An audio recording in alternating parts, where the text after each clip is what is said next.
Welcome to the EMEA Recruitment Podcast in partnership with international medical charity Operation Smile. If you'd like to find out more about what Operation Smile's volunteers do, please read about the cause on our website at emearecruitment.com/operation-smile. In this episode, we're joined by Stefan Schoenbeck, the CFO for Central and Eastern Europe at C&A in Austria. Stefan speaks to Paul Toms about his journey through strategic finance positions to becoming a CFO and the challenges he currently faces. So, hello everybody. Welcome to the next episode of the EMEA Recruitment Podcast in partnership with our good friends over at Operation Smile. As my colleague Rose mentioned, we're delighted to welcome Stefan onto the podcast today. So hopefully you can hear me okay, Stefan? Yes, I do. Hi. Perfect. That's great. That's a good start. So we're recording this on a Monday morning at the start of September. So I thought I'd ask you really, how was the weekend? Did you have a good time? Yeah, weekend was great. We have school is starting today in Austria, so we had the last days when the kids could sort of relax and reflect about the last 9 weeks of holidays, which in my opinion, were enough, not in their opinion though. And then it was indeed the challenge to get back to the new normal of getting up at 6:30 latest. Which we have to get used to again. No, that's it. I think it's a challenge that all parents have had to go through at some points in the last few weeks. And obviously, it's something about time management we'll be talking about a bit later on. So it's good to see that things are starting to get back to a bit of normality after all of the chaos of the last 18 months or so with the whole COVID situation. And exactly. Let's hope it stays like that, huh? Yes. So we've got a range of great questions to ask you today, Stefan. Some of them have come directly from the network and some have come internally from my colleagues here at EMEA. So I thought I'd kickstart with quite an interesting one, really. Obviously, I've known you for a number of years, Stefan, and your career path has been excellent. Always a lot of learning along the way. But now in the CFO role at C&A, I just thought I'd ask you what it feels like to be in this position at the moment as CFO at C&A. Yeah, Paul. So let me just give a brief background. So basically, C&A probably known to some of you guys, but we are an apparel retailer. We celebrate our 180 years this year, so quite a traditional company. The focus is on Europe and South America. The company is still 100% family owned and is part of the Coffer Group, which I'm going to talk about in a minute. This is the holding company that also includes real estate and private equity activities. In my current role, indeed, I'm the CFO for the region of Central and Eastern Europe. We steer 9 countries from Vienna. With about 350 stores out of 1,400 that we have in Europe. So that's my current role. Obviously, I started, as you already mentioned, we know each other for a bit, and actually from the beginning of my COFRA venture, which started in 2008 in Zug in Switzerland in the private equity division of the group. And since then, I held several strategic finance functions in the holding. And in the family office, all of them, quite interesting, obviously, quite challenging, intellectually challenging, I would call it. Great exposure to senior leadership at a relatively early age in my career. Also to boards and then even in shareholder meetings to represent sort of overviews and numbers. There was always high pressure, but actually the main focus obviously was on analysis, explaining numbers, analyzing numbers, and decision preparation, right? So one big change that happened when I moved into this current role about almost 3 years ago now is that's all about taking decision, right? Being part of the management team. It's really about accountability. It's about leading people. Before that, it was a small team of experts. Now it's much broader team of also financial experts, but with a broader range and across different countries. And that is taking up a lot of time, which I like a lot actually. that this leading people is, for me, it's mostly about coaching people and getting them to the next level and being happy in their roles, because that's a key element. And yeah, so in that sense, it was a big step, a big change, but a great experience. And for me, actually, it feels good.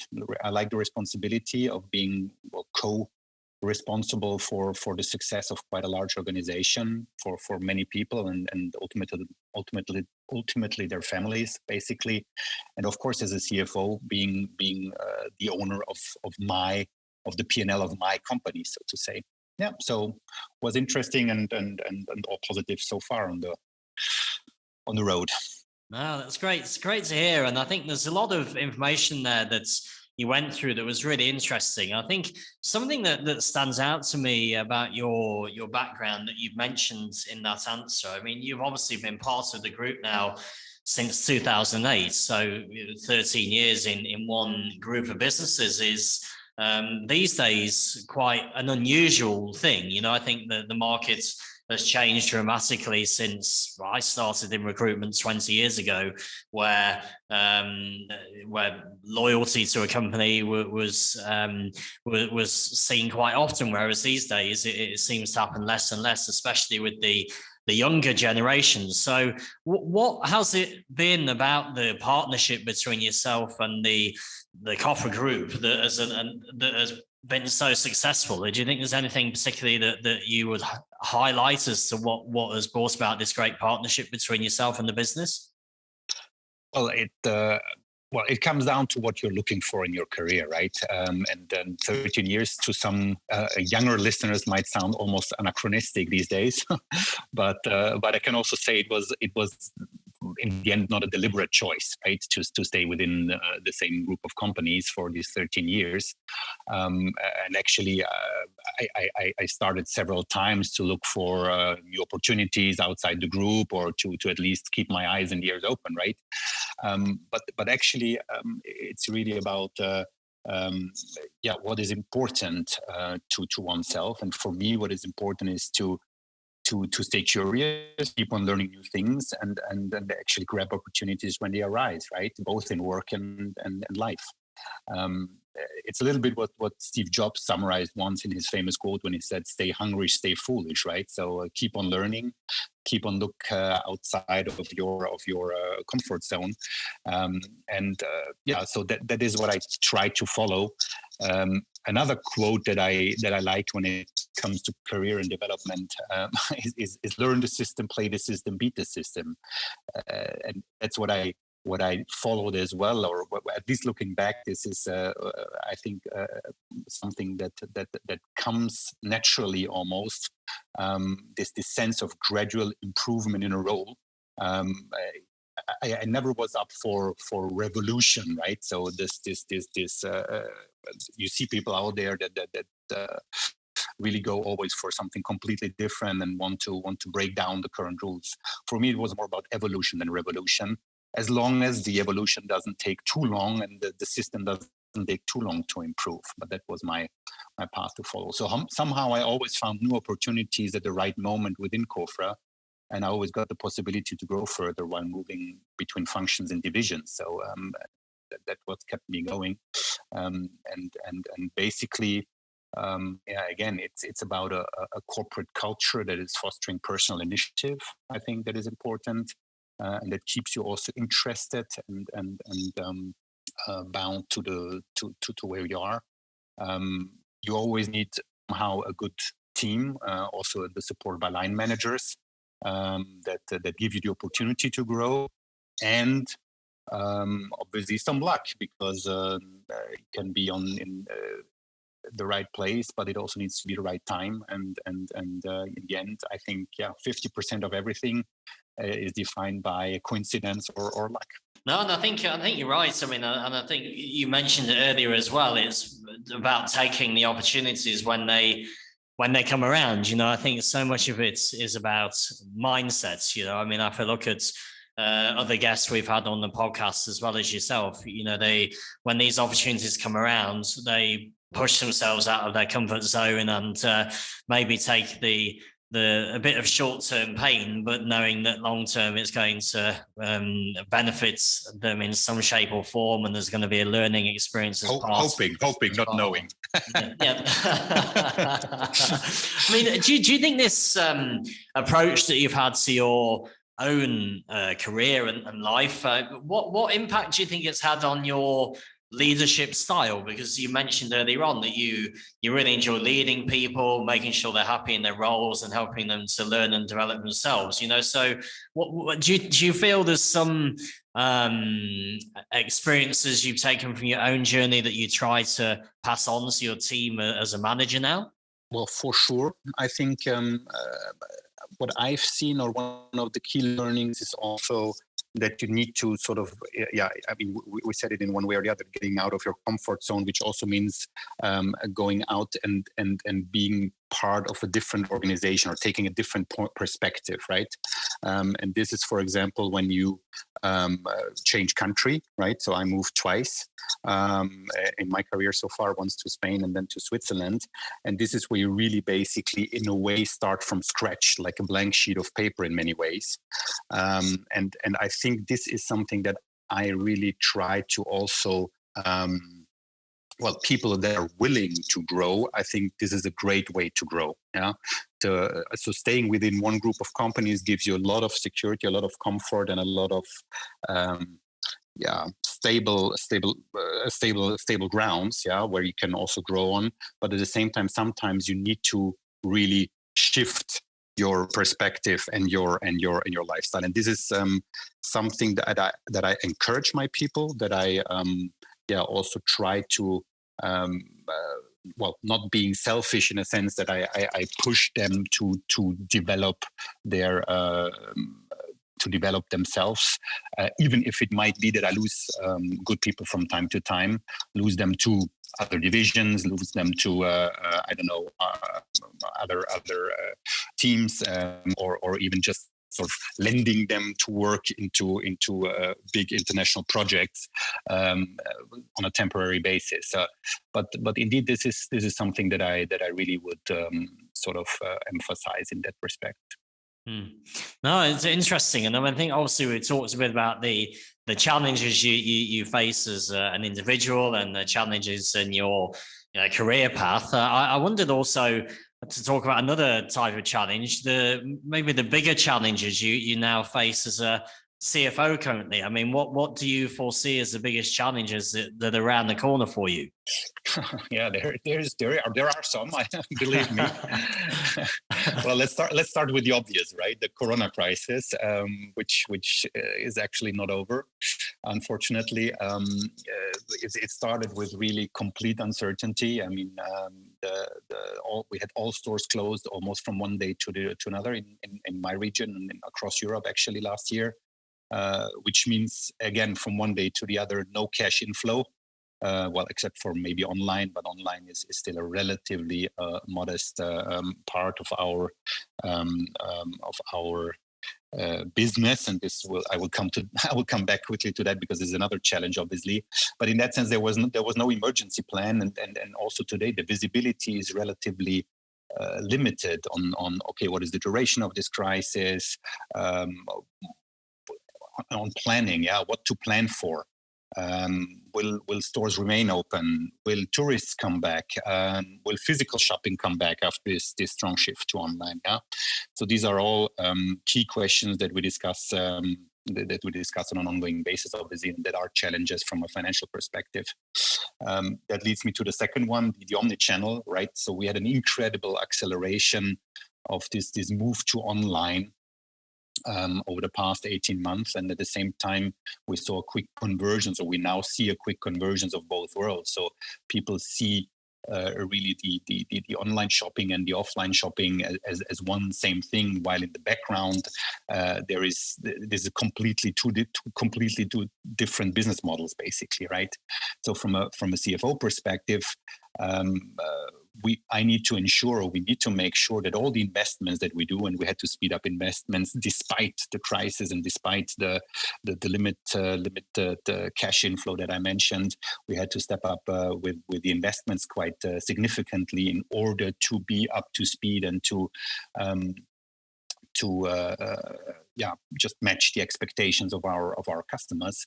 And we're in a certain overinvestment phase, as we call it, into technology, into logistics, into marketing, into platform businesses that we onboard, and so on. So in the end, it's all also about how to get that to a profitable outcome, right? From a financial perspective, because all investments sooner or later need to generate a meaningful return in order to be sustainable. And sustainable is then already the next one, because sustainable is the next big thing in my industry. And also here, I would say that this is a major challenge that we need to, or that we are currently addressing. I think is the next mega trend in fashion after fast fashion, right? Especially or mostly in Europe, definitely. And this is topics like secondhand and vintage and circular economy and fairness throughout the whole supply chain, etc. So this is a multitude of topics, and from a CFO perspective, for me again, it's the somehow again the balance between investment and return, because the company and the customers here are, and our customers, we are partners on that journey to a more sustainable world and business, obviously. Yeah. So we invest, but only at the stage that the customer is also willing to pay for, so to say. Yeah. And last but not least, and we talk about it, is people management in this new world, because we have shifted work to remote locations, right? So we call it location agnostic work. Even now, after the first phase of the pandemic, we aim to maintain this logic, so that people are between 1-2 days per week in the office, and the rest probably from wherever they are, at home or traveling, right? But that requires, in my opinion, a completely different management approach. Management by walking around in the office and seeing everyone, or also sitting in front of your desk until late in order to impress your boss, seems to be things that are definitely from the past, right? So I see many new opportunities here for good people. There are a significantly increased geographical reach for looking for opportunities. But at the same time, they face higher competition and potential pressure on salaries, right? And I'm especially thinking about countries like Austria, which is bordering many CE countries with significantly lower wages, but also Switzerland, obviously, is a good example of that. From a company perspective, or from when I look for developing my team further, obviously I also have a bigger talent pool, because it's not about, okay, I need to think of relocate, or not first and foremost thinking about, okay, are people on site? Do I need to relocate them? Will this be expat packages? All these very complex and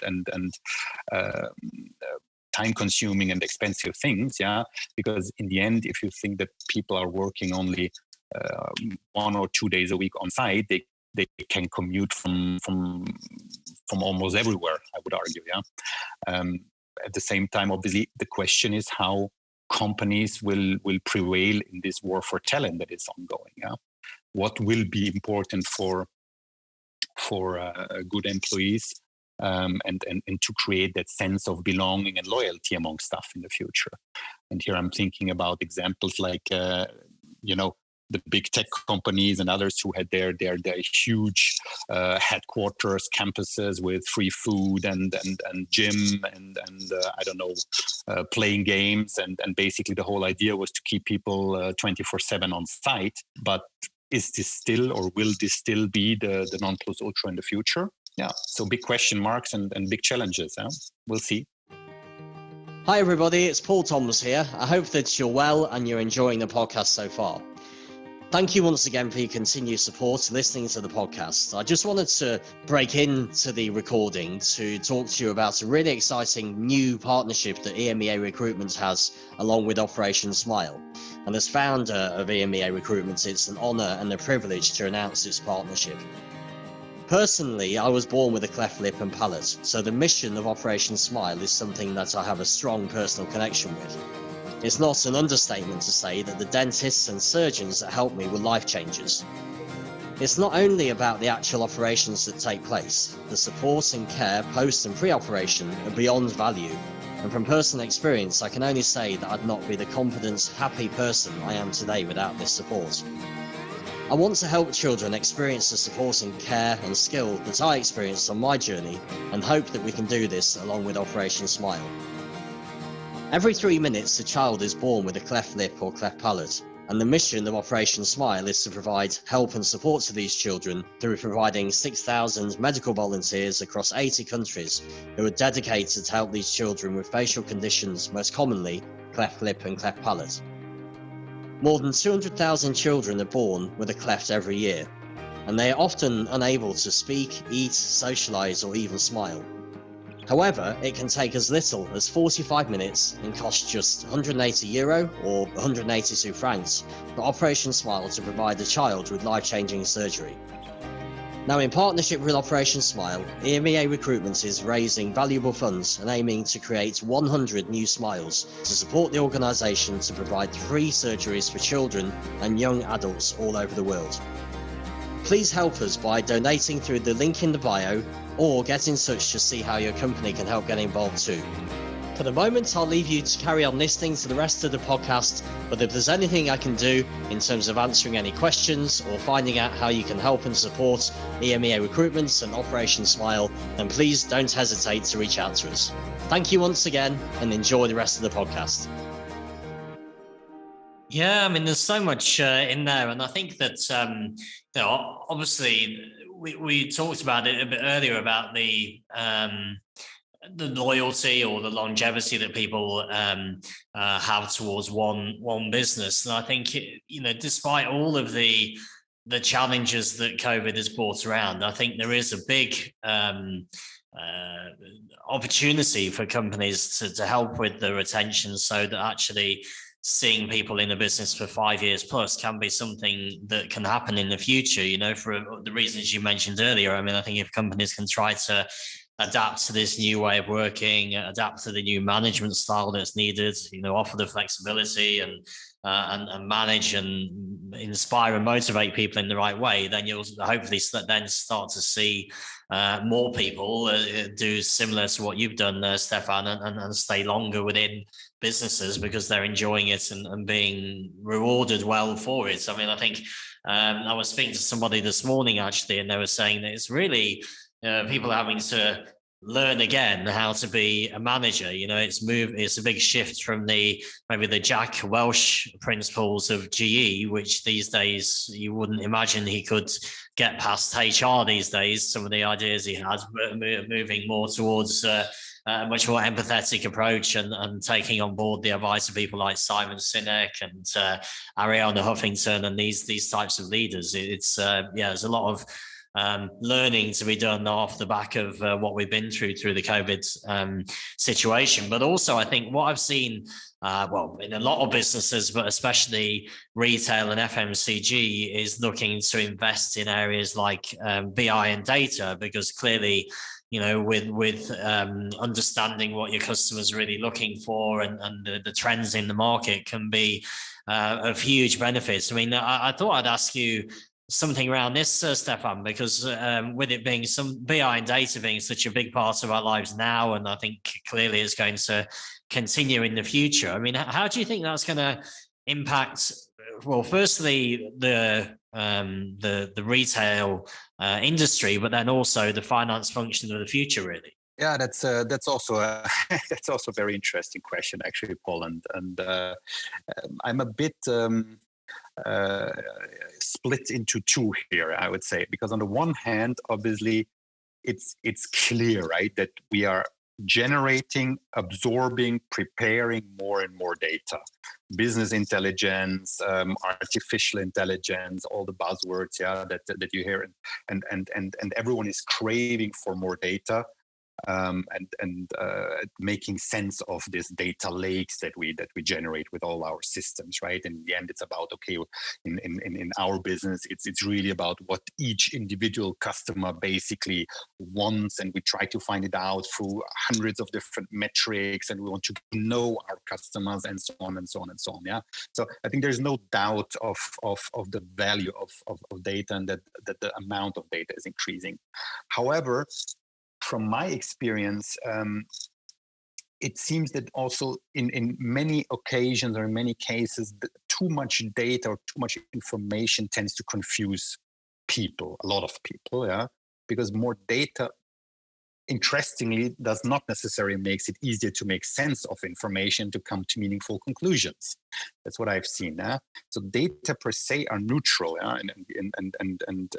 but with this huge amount of data, and there's also abundant room for interpretation of data, and people tend to pick and choose, and we all have a bias, right, to look and believe in data that support or confirm our preferences and beliefs, and ignore other data or interpretation of data that goes against it. And this is what I've seen both in professional discussions, or even in boardrooms, right? So where basically participants or team participants or boardroom participants use the same set of data to justify sometimes almost opposite arguments. That is quite fascinating. And I think you can also, all of us could observe that during the so-called expert talks during the Corona pandemic, right? We all had data, I would call it, about Corona, but everyone made its own sense about it. I had the impression, right? And so for me, it starts with asking the right questions. I would say, in the end, data should support an answer. Yeah, data and the right analysis of data should give you should give more color and support the decision making, but it should never be at the beginning. And what I see a little bit. And I know that's maybe not mainstream, but what I see a little bit is that we use data not in the best way, and we rather tend to overwhelm people with data and try to convince people with data. But the reaction that I see is that people say, yeah, because there's so much data out there, I just take the ones that I like, sort of, right? The one that confirm what I anyway thought. Yeah. No, and it's true. I mean, I think you see the algorithms on social media is a good example, on Facebook or LinkedIn or so on. You get posts delivered to your screen that they know are aligned with your beliefs. The world becomes smaller, right? Yeah, because they give you more stuff about your own preferences. That's a little bit what I said before, right? In the end, I think it's actually important to look a little bit outside of your most narrow environment in order to grow and to also to basically be able to have good discussions and agree on things that you might not be convinced in the beginning. Yeah, and as a society, we tend to become companies of one or beliefs of one, because in the end it's so much about each individual belief that no one else is even daring anymore to interfere with, that that's from certain perspective it's not easy, and makes alignments and the whole concept of democracy even sometimes a bit difficult. No, I agree. I mean, I think it makes it harder, and I think people are often sometimes scared these days to get into debates about various subjects, whether they, as soon as their beliefs are challenged, then they don't. It turns almost into an argument. I mean, we see it on a regular basis in the UK with Prime Minister's question times. It becomes more like just one massive argument on a show for the BBC to put on air. But I think you also see it with things like the elections in America, with Brexit and so on. If you're just having one point of view, there's no real debate, and then what happens is there's no one really listening to what's actually happening. Exactly. And probably that's why Brexit and Trump getting the position as president was such a surprise to everybody, because no one really was actually having a proper debate about it. It was all just done on social media, where where everyone's views were just confirmed because of what they were seeing on their screen. It's a tough, and especially as a manager, it must be tough as well, because I mean, obviously, trying to train your team to be good at pushing back, having discussions, listening, is obviously, there's that art and skill that very rarely gets mentioned by people when they're asked about their main skill sets. I mean, it's got to be tough for you as a manager, I guess, as well, to try to manage the team effectively when you've got the challenges of social media and BI and data to fight against. No, indeed. Yeah, I mean, and especially I see that, or I had that in the past with a couple of younger hires, so to say.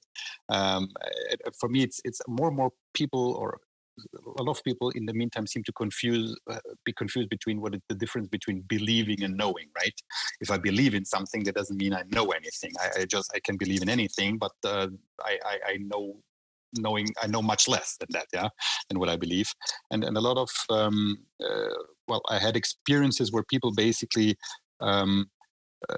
it's about doing research, but questioning also the sources and making sense out of it. I mean, to give me an answer on a specific question to a specific problem, and to prepare that for a discussion for a project, for example, it's not enough to copy paste an article from Wikipedia, right? And because this, or it seems that all knowledge is at the fingertip available. Some people, do not understand why it's still important to digest information and to, as I said, making sense of it for the question at hand. And then again, I'm back to it's about asking the right questions and tweaking the information or digesting the information that is widely available in order to make sense for the specific problem or topic at hand. No, I mean, and changing the subject slightly, but it's aligned with a lot of the things we talked about so far today. It's about people, really. I mean, and clearly, I don't think we can have a podcast on the recruitment podcast with a manager without asking them about people management and recruitment. So, I mean, I thought I'd just ask you, from your experience, what you feel have been the key steps in order to have a really efficient and effective recruitment process, which enables you to get quality people into your team and the business. I didn't know if there's any learnings you could pass on to the network about that, really. Yeah, no, that's obviously important, because people are at the core of everything, and this is the make or break for every company, in my opinion. But for me, it's preparing a little bit and being realistic as well, right? I mean, most of the time when I read from I don't know, my heads of departments that are looking for people, and they have endless lists of what would be required, and so on and so on, and these people barely exist out there, I would call it, if you're realistic. But on the other hand, it's also not necessary, in my opinion. In most positions, there is a lot of nice to have, so to say, but only very few must haves. Yeah. So it's also about being honest about the role. Also, also companies tend to oversell positions from time to time. Yeah, and this creates then frustration ultimately. So in the end, it's about a certain amount of down to core what is really required from the person who is looking for a role, and what is this role really offering. And then I would say 50% of everything is also the matching on a personal and team and company level. So you need to get to a fit, and that is equal as important as the hard facts that you find in any CV, and that you can maybe also find out a little bit during an interview, but obviously an interview is also a bit of a theater show, right? Everyone is presenting, you're presenting yourself, and the company is presenting itself, and the candidate is presenting itself. So it's still difficult, and in that sense, I think. It's also important to work with someone potentially for important hires. Important to work with someone who knows a little bit the company. Yeah? If it's a company like you, Paul, like EMEA, right? If you know a little bit the company culture, I think that's an important role to fulfill. To say, do I see a fit? Because normally, even with, let's say, 2 or 3 interview rounds, it's not so easy to find that fit immediately, right? At least that's my experience, and that is sort of then the reason why preparation here and good advice is important, because the cost of the wrong hire is huge, right? It's one person can change the dynamic of a whole team. And this is not only the manager or the CEO of a company, right? Every team member basically changes the dynamic of the team, large or small. And I think every person is a role model for all others in the company and in the team, and therefore influences the company, or at least the team culture, in a positive or a negative way. And in worst cases, you have spent time on hiring, maybe you have spent money on hiring, and you lose a lot of time because the team setup is disrupted. The new hire is sort of blocking everything a little bit in terms of, so people are more in fights rather than getting things done. People get frustrated, and what happens then is that it's also something that we all know, right? The good people leave first, right? So if you have a wrong hire and you keep on hanging, that creates a huge impact and a huge cost ultimately. So yeah, in my opinion, if you see that your decision has been wrong, or there's just no match, right? On a personal or cultural level, then yeah, you should act relatively quickly, and try to solve that, even if it's painful. Because as a manager, I think one of your first and foremost responsibilities is to hire good people and people that fit in that sense. So it's always a personal mistake if that didn't work out. But again, in a sense, you probably need to at least correct it rather than stick to it, because then the cost only goes up. No, I mean, I agree. And I think the key word you mentioned there is culture. You know, the cultural fit is such an important part, whether it's to the business or to the, as you mentioned, to the actual line manager and the direct team. And I think it connects everything really that we've been talking about in the podcast today, because I mean, if you get the right fit, then you from a cultural and management point of view, then you're all aligned. You've got the same approach to situations.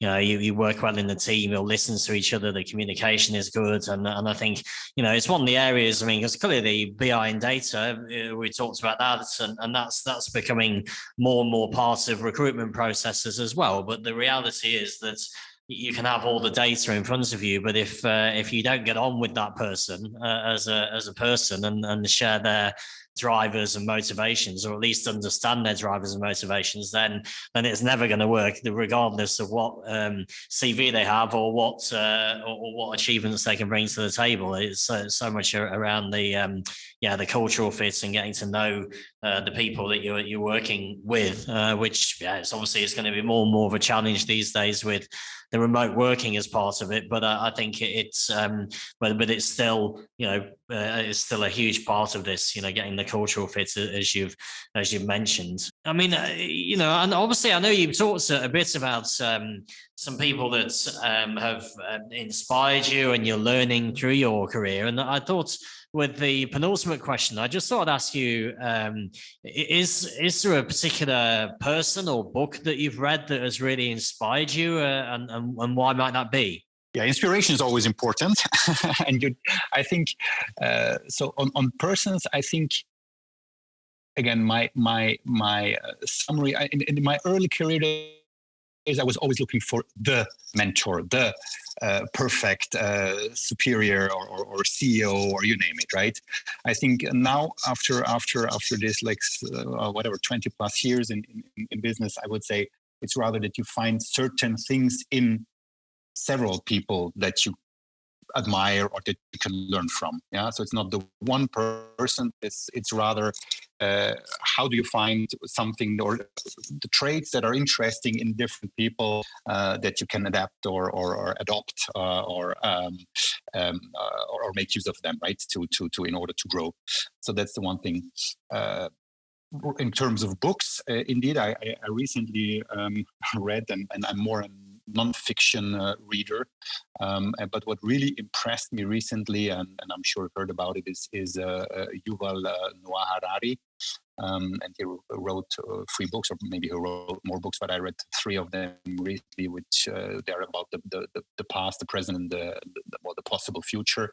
And they're called Sapiens, 21 Lessons for the 21st Century. And then the last one is called Homo Deus. And it's an incredibly dense and intelligent summary of so many things that you think you've heard of, that you think that you knew already a little bit, but it's really bringing it down to so obvious conclusions and adding new angles to several things. So I really like them, and I would recommend them to everyone. It's not about business. It's really about life and human beings. No, it's obviously we were at the start of the conversation. We were talking a bit about your family. You've obviously got children as well, and I suppose it's difficult to find the time to read between having a family, having work, and trying to get the time to read. So when do you manage to fit this in? Is this when when the children have gone to bed, or? Well, actually, I rarely read, honestly, but I listen to books. Mm-hmm. So that's what I like a lot. I do it during sports. I do it during travel. So when I sit in the plane or stuff, I prefer, and I listen to books when traveling and when doing sports. Sometimes when the kids go to bed, but mine are so they are 14 and 16. So sometimes I go to bed before they go to bed on weekends. So that's where you get your free time. Doesn't help anymore, right? Yeah, exactly. That's cool. And then just the last question for you, Stefan. It's a bit of an unusual one, but I think you know that our podcast is sponsored by Operation Smile, and I thought I'd just end with a bit of a humorous question, really. Given that we've got this partnership, I thought I'd ask you, what was the last thing that made you smile? The last thing that made me smile, well, actually, it was my son this morning when I said, Papa, I could have another 9 weeks of holidays, because we just had 9 weeks of holidays, but in the end, I really like to go back to school. So that was smiling. That's good. That is a good holiday, 9 weeks as well. So you were quite relieved to hear that from him. That's brilliant. Well, no, it's been great to speak to you today, Stefan. I really appreciate your time, and I know the network will take a lot from this conversation. I mean, obviously, if the network wants to reach out to you, what's the best way they can do that? Well, I'm on LinkedIn or via you. Obviously, you have my contact details. The easiest is always via LinkedIn. I keep my details up to date. And again, if there's any questions or anything, I'm always happy to learn, get to know new people and have interesting discussions. So no offense. So what we'll do when we promote the podcast, we'll make sure we put a link to your LinkedIn page on there, so it's easy for people to connect with you. So I guess all that's left to say is a huge thank you again, Stefan. Really enjoyed it. And best of luck with all the challenges that are coming up. And obviously we'll keep in touch. Absolutely. Thanks, Paul. And the pleasure was all mine. Have a good day. You too. Bye-bye. Bye. Bye. Ciao. Thank you for listening to today's podcast episode. If you'd like to reach out to Paul or myself, please feel free to send a connection through on LinkedIn. And if you'd like to listen to previous episodes of the podcast, you can find them all at our website, www.emearecruitment.eu.